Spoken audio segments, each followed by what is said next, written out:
Thank you. SSC নবম এবং দশম শ্রেণীর শিক্ষার্থীদের জন্য বোর্ডে একটি ছোট প্রশ্ন। এটা কিন্তু এমসিকিউ আকারেও আসতে পারে।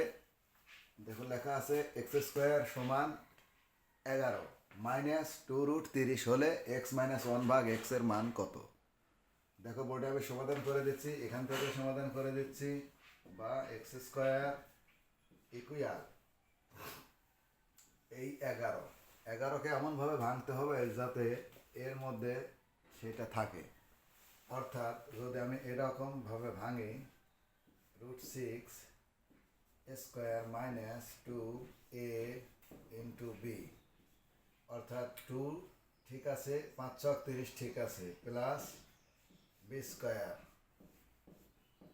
দেখো এইটা এটা কেটে যায়, 5 থাকে, এই রুট আর স্কোয়ার কেটে যায়, 6 থাকে, 5 আর 6 যোগ করলে 11 হয়। তাহলে কিন্তু x² ইকুয়াল √6 প্লাস √5, এটা কিন্তু হোল স্কোয়ার, উভয় পক্ষের স্কোয়ার যদি আমরা কেটে দেই তাহলে x ইকুয়াল √6 প্লাস √5।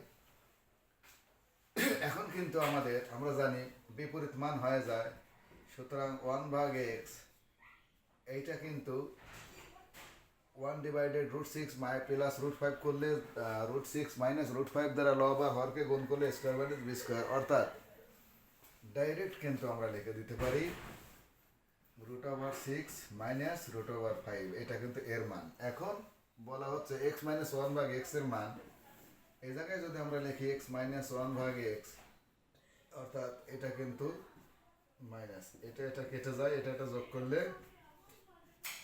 2√5, এটা অ্যান্সার হয় এটার মান। Thank you.